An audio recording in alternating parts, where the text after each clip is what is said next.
Central FM, Equilibrio. Dialogando, construimos puentes que nos conectan y nos llevan a nuevos caminos de conciencia. La entrevista, Equilibrio.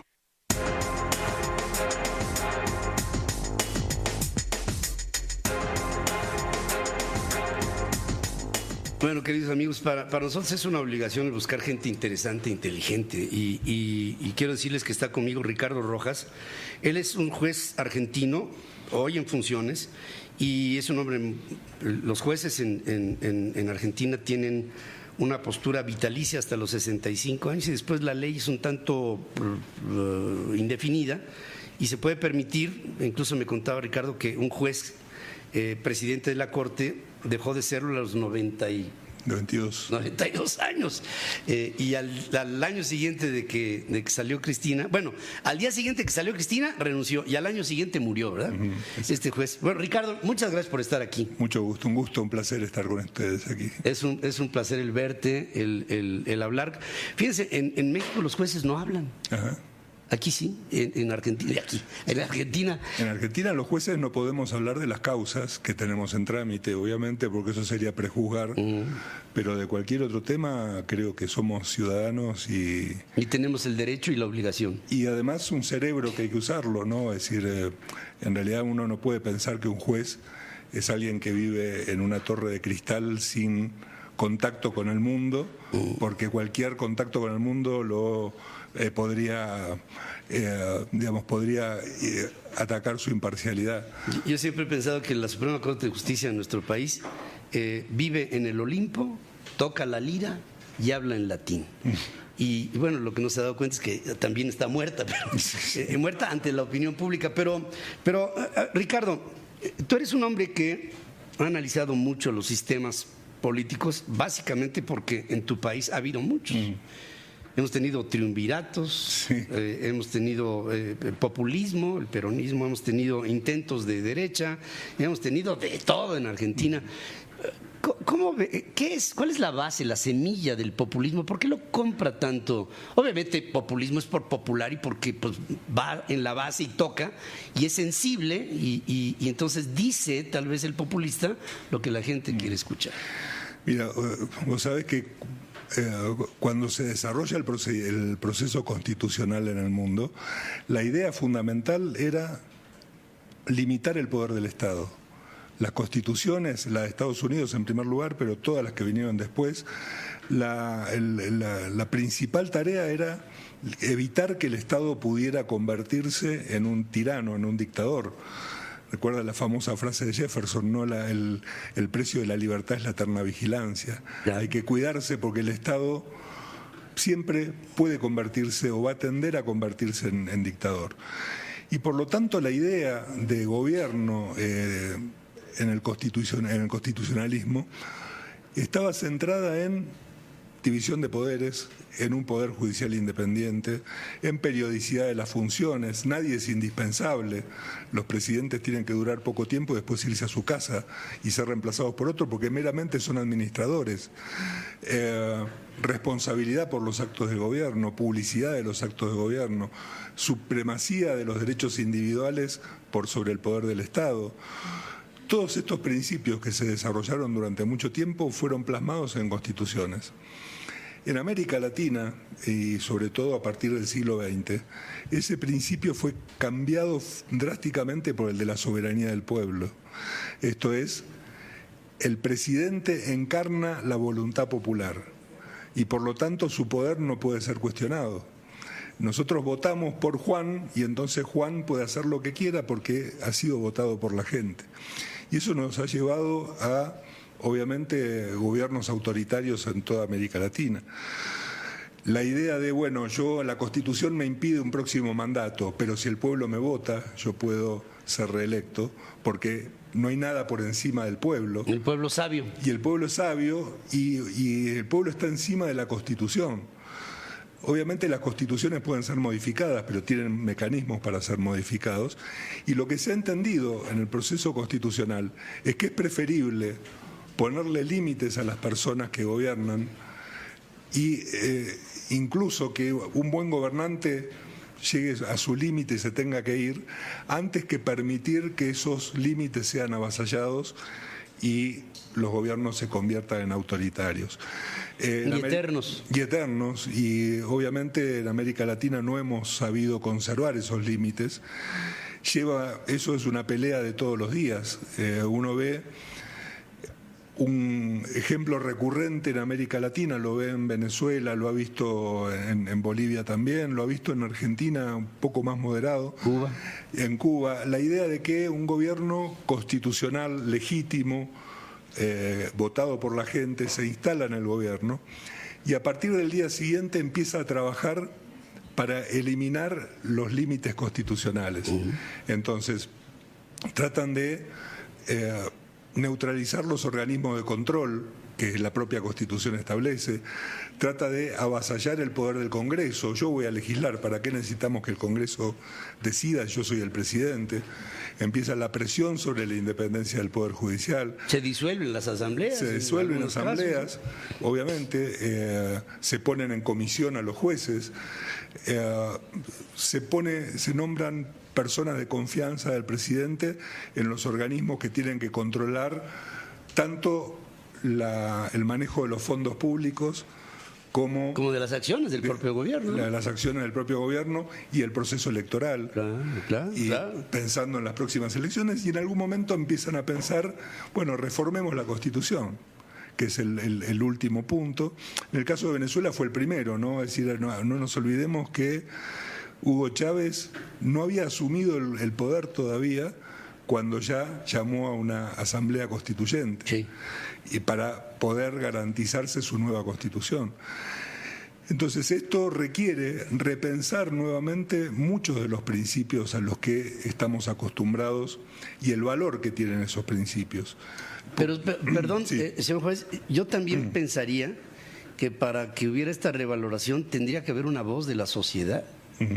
Y siento en algunos casos que la sociedad, que no aclama al populismo, sino que aclama a esta constitucionalidad observante, a veces es muy silenciosa, esta que se llama la mayoría silenciosa, sí, en la que se conforma con que no se atente en contra de su patrimonio y se va replegando hasta que llega a una esquina, y una vez que llega a la esquina pues ya puede ser víctima de cualquier cosa. Exacto.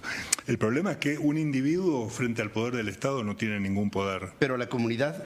La comunidad lo tiene cuando se organiza, y cuando se organizan instituciones intermedias. ¿Cuál es la gran...? ¿Por qué, por ejemplo, uno no pensaría que en Estados Unidos pudiera haber un Chávez hoy en día, por ejemplo? Además, con el poder que maneja el presidente de Estados Unidos, el ejército más poderoso del mundo. Porque allá hay otro factor, el ejército. Claro, pero ¿por qué? Porque entre el presidente y la gente hay un colchón de instituciones. Algunas políticas, los gobernadores, el Congreso, los municipios, y otras instituciones privadas, que todas en conjunto forman un colchón que evita que el presidente pueda extralimitar su poder. Lo primero que hace un gobierno populista es tratar de eliminar las instituciones intermedias. Y los medios. Claro, y bueno, los medios, la libertad de expresión, obviamente son los puntos que se atacan primero, porque ¿cuál es la fuente de poder de un populista? Es la relación directa entre él y el pueblo. Y obviamente la expresión del pueblo es algo que no se puede medir. El pueblo no existe, nos guste o no nos guste, existen individuos, existen personas. Pero el pueblo como concepto, como persona que tenga voluntad, no existe la voluntad del pueblo, existen voluntades individuales. O más peligroso, a lo mejor esa voluntad generalizada acaba siendo más que observada, interpretada. El pueblo me dijo. Claro, bueno. Vox populi, vox dei, ¿no? Exactamente. Bueno, los mecanismos que muchos consideran muy importantes para expresar la voluntad popular, como los referéndums, las consultas populares, son normalmente los instrumentos que utilizan los gobiernos populistas dictatoriales. El plebiscito, la consulta a la plebe, ¿no? Exacto, que era, digamos, el derecho romano. Ahora, señor juez, vayamos a algo muy concreto. El Foro de Sao Paulo. Foro de Sao Paulo, que yo sé que tú lo has estudiado y que lo has visto bajo una perspectiva estrictamente jurídica y digamos, un fenómeno social. Estamos viendo que en América Latina hay una tentación por establecer un eje bolivariano del socialismo del siglo XXI. Sí. No sé qué tan trasnochada sea la idea de discutir en el siglo XXI izquierdas y derechas, sí. pero digamos, vayámonos a los términos de lo que sería el foro y sus puntos. Un gobierno, cuando tiene esa tendencia a atender a este eje socialista, tiene que ir cumpliendo con los estamentos del foro. Exacto. Sí, y eso, en realidad, el Foro de San Pablo lo que le genera es un programa muy específico de cómo convertir ese gobierno en una dictadura populista. Eso. Estamos con un juez argentino, Ricardo Rojas, que nos habla a profundidad.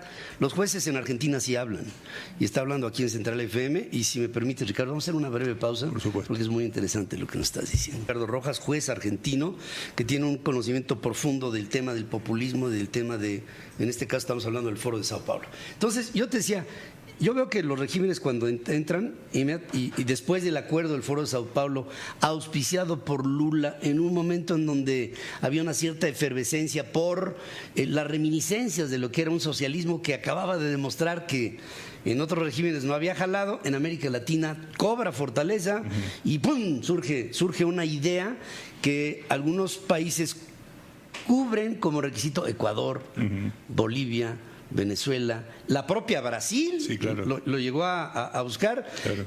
Argentina, hasta ahí, Uruguay también. Uruguay, ahí, claro, ahí con música, ¿no? Nicaragua, por supuesto. Ecuador, con Correa, sí, sí. 10 años en el poder. Tú estás viendo países en América Latina que están tratando de irse hacia ese eje para tratar de con esto establecer. Yo creo que es un peligro latente. Yo bromeo a veces que en Argentina las elecciones cada 4 años se vota para tratar de evitar instalar el comunismo en Argentina, ¿no? Porque si el peligro está siempre latente. Porque en realidad el Foro de San Pablo lo que genera es un procedimiento y una estrategia para tomar países. Para tomar países. O sea, ganas la elección y a partir de ganar la elección hay una serie de reformas económicas muy con el poder económico en manos de ese gobierno elegido. Institucionales. Eliminar los organismos de control y de resistencia al poder.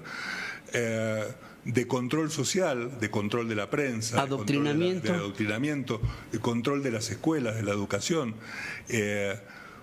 Yo soy un gran defensor de separar la educación del Estado.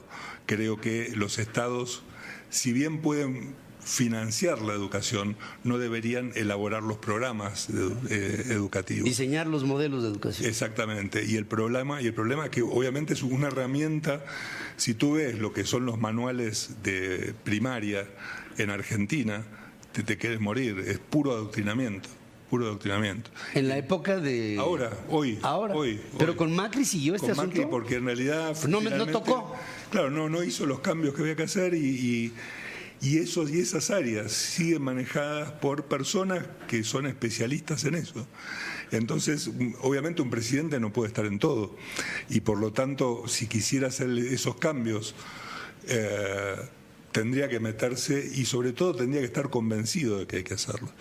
Entonces, el populismo y este socialismo del siglo XXI corren con mucha ventaja, porque tienen a su ventaja principios filosóficos que son el de la soberanía del pueblo, el pueblo lo eligió, puede hacer lo que quiera, tienen el poder que le da el haber asumido el gobierno, que empiezan a ejercerlo en lo económico y en lo social muy férreamente, y la ayuda externa de todos los demás miembros del grupo. Con lo cual es muy fácil caer y es muy difícil salir.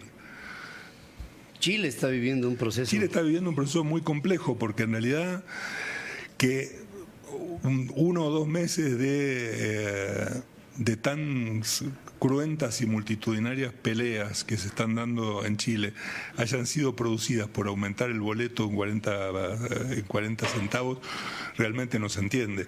El problema de Chile es que Chile tenía preparado, estos son estrategias de toma de poder, esto viene siendo preparado hace mucho tiempo, pero no le podían hacer esto ni a Bachelet ni a Lagos, no a un gobierno socialista, no a un gobierno... Pero tenían que ser a Piñera. Tenían que esperar un gobierno que fuera de derecha, entre comillas. Yo estoy de acuerdo en que hablar de derechas y izquierdas hoy no tiene sentido en el mundo, porque hay sistemas que respetan más los derechos individuales y sistemas que no los respetan. Esa es la verdadera distinción que creo que habría que hacer. Por lo que, señor juez, me acabas de definir, habrá que observar a México, habrá que observar a Argentina, Sí, habrá que observar a Brasil sí, y habrá que seguir observando a Chile. sí. Y estoy viendo Ecuador, también bajo esa misma perspectiva. Sí. Hay tanto que hablar. Realmente estoy hablando con un hombre inteligente. Va a estar, el juez Rojas va a estar en la FIL próximamente. ¿Te vas para allá? Voy el sábado domingo. Mientras tanto, aquí vamos a estar haciendo algunas actividades con México Libertario, varios grupos, y en Querétaro, en San Luis Potosí, en varios lugares cercanos al DF y aquí en el DF. Es un privilegio el haber estado aquí contigo. Es importante hablar con gente con conocimiento, con profundidad, con educación y con inteligencia. Y sobre todo bajo la perspectiva de un hombre que es hoy juez en activo en Argentina, está viendo el proceso de su propio país, una sociedad que yo admiro muchísimo, lee mucho el argentino promedio, si comparo con lo que leemos aquí en nuestro país. La sociedad es una sociedad pretendidamente inteligente. Ha vuelto otra vez el tema del peronismo en Argentina y hoy se presenta un hecho inédito. Cristina Fernández se convirtió en la primer presidenta electa por un proceso electoral y hoy la primer vicepresidente mujer y hoy la primer vicepresidente electa también en la historia, y con un Alberto Fernández que dentro de sus primeros puntos de agenda internacional es venir a México a visitar a un gobierno que pudiera ser afín a lo que él estará tratando de restablecer en Argentina. Exacto. Ya lo veremos. Gracias. Muchas gracias. De verdad es un placer y estaremos observándote ahí en la FIL de Guadalajara. Con todo gusto, gracias. Gracias, un placer. Ricardo Manuel Rojas, juez argentino, un hombre, a mí me encanta el sistema porque en Argentina los jueces hablan. Y me decía una cosa muy elocuente, dice, imagínate tú, si nada más me dedico a nuestros casos, ¿qué voy a hacer con la inteligencia que me sobra? Bueno, pues aquí la vierte sobre el micrófono y esto nos da un privilegio.